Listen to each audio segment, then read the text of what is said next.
Today's topic for discussion is a topic of plant pathology, that is life cycle of albigo. Albigo belongs to family Albuginaceae. It is a fungus and it consists of 25 species which causes white rust disease of plants. Only 7 species occurs in India.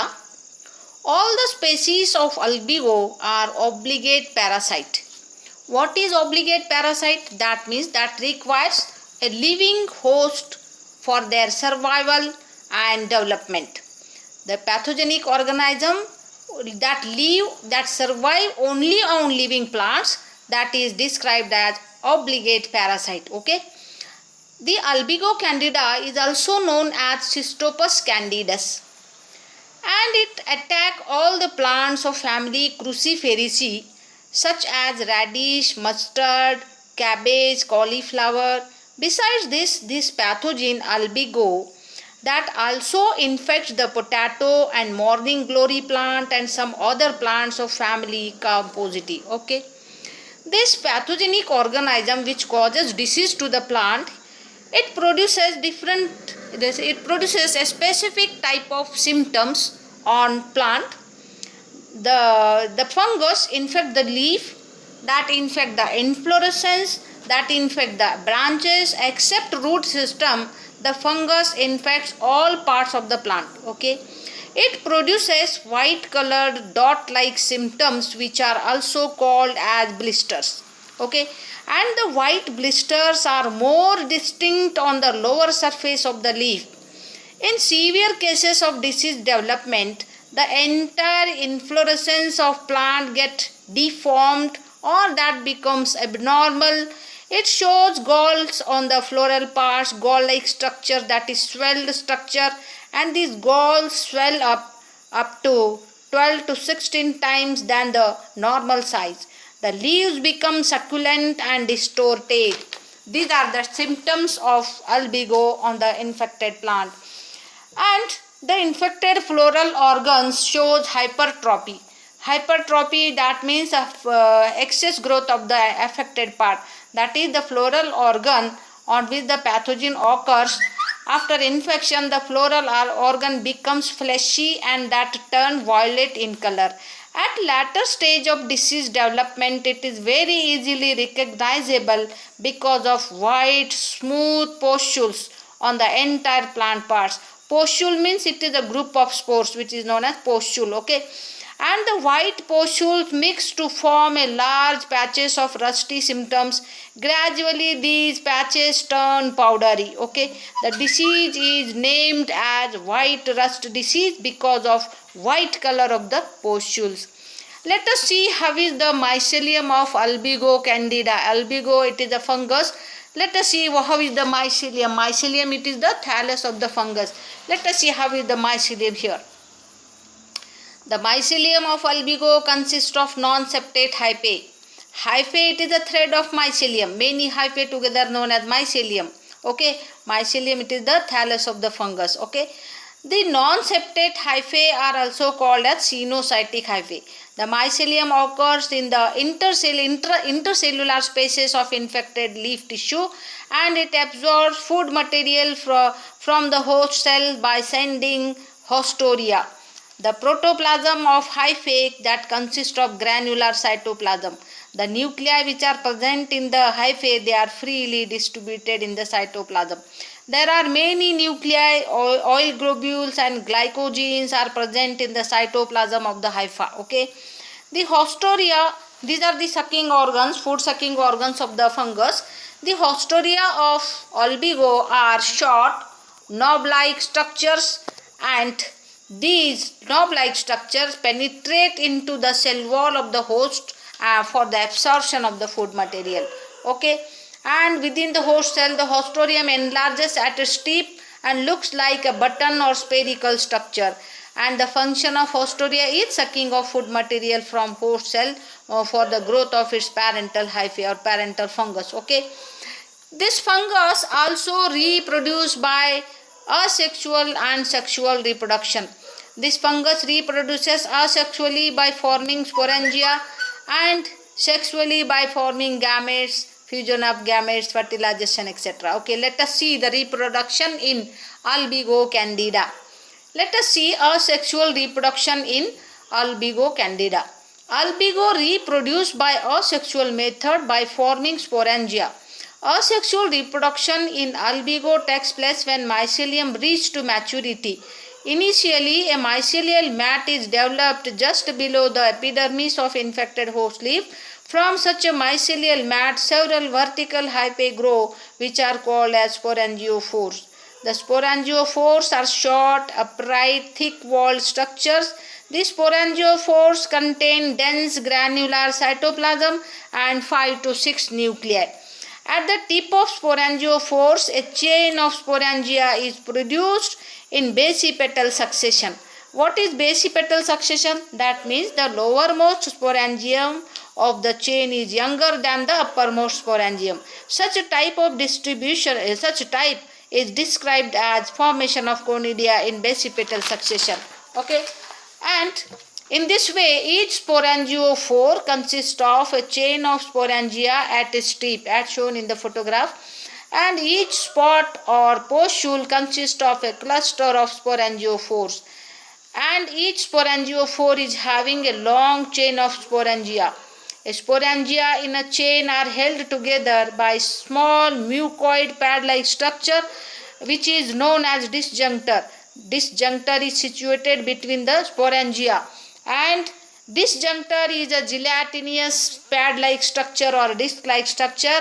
When the disjunctor dry up, the sporangia get separated from the chain and carried away by wind and other agencies. Okay, each sporangium is a thin structure, thin-walled structure. It is globose or round in shape. Sporangia are multinucleate, many nuclei are present in that, and the sporangia fell off on the suitable substratum or suitable host and germinate within 2 to 3 hours if the environmental conditions are favorable. The optimum temperature for germination of sporangium is 10 degrees Celsius temperature. At 10 degrees Celsius temperature, the sporangium germinate very well. And the sporangium germinate when its cleavage of its cytoplasm takes place into 2 to 20 uninucleate bits. Each protoplasmic piece with a single nucleus get converted into a zoospore like structure. Okay, in this way each sporangium produces 2 to 20 zoospores. Each zoospore is a biflagellate structure which is kidney shaped. It has 2 flagella. One flagellum is whiplash type and other is tinsel type. That means the zoospore is having 2 flagella. One flagellum is very long, movable, that is known as whiplash type of flagellum, and other flagellum it is very short, non-movable, it is also described as tinsel type of flagellum. Okay, such flagella occur in zoospore of albigo candida. The sporangium release zoospores after its maturity, and the zoospores are infective structures. Okay, and the zoospores, they swim in water for a while and finally settle down on the host surface and round off, each secreting a wall around it and then germinate. Each zoospore germinate by producing a germ tube which enters into the host leaf through stomata. In this way, again small white color pustules are developed on the infected leaf. This is the asexual reproduction that occurs in albigo candida by formation of sporangiophores and sporangia. Okay, and the photograph shown, it is a transverse section of infected leaf. On the leaf, small white color pustule is developed by the pathogenic organism. Through that pustule, we have this section is taken, and all these are the sporangiophores are shown in the photograph, which are in a series, and at the top of each sporangiophore a chain of sporangia is shown. Okay, and this fungus also reproduces by sexual reproduction. The albigo candida reproduce sexually by producing male and female gametes. The sexual reproduction, in this case the female gamete it is very large globular structure, and male gamete is slightly elongated and small in size. When the fusion between two such gametes takes place, the sexual reproduction is known as oogamous type. Okay, hence the sexual reproduction in Albigo candida is oogamous type. The male sex organ is known as antheridium and female sex organ is known as ogonium. They are formed on the near each other on the hyphal branches, and they are situated. They are present in the intercellular spaces of the host stem. Okay, and these structures. Let us see how is the ogonium. How is the female gamete? Female gamete is also known as ogonium. It is a globose and may be produced from a terminal or intercalary hypha, and this is the stage of it is the stage in which this structure, the ogonium, that consists of many nuclei and many vacuoles in the cytoplasm. The nuclei divide mitotically and increase in number. And as the ogonium reaches maturity, its cytoplasm becomes differentiated into two distinct regions. This is accomplished by the rearrangement of the numerous nuclei. Most of the cytoplasm form a central round dense ooplasm. It has many nuclei and dense granular cytoplasm. It is surrounded by a more vacuolate spongy periplasm. The nuclei in the ooplasm migrate after some time to the peripheral region and divide mitotically. In the mature state, only one nucleus remains in the ooplasm and other degenerate. The uninucleate protoplasm functions as a female gamete. Okay, this type of female gamete or ogonium or female sex organ occurs in Albigo candida. Let us see how is the male gamete or antheridium. The male gamete of Albigo, it is also known as antheridium. It is an elongated club-shaped structure and it is multinucleate. It develops close to the ogonium on the male hypha.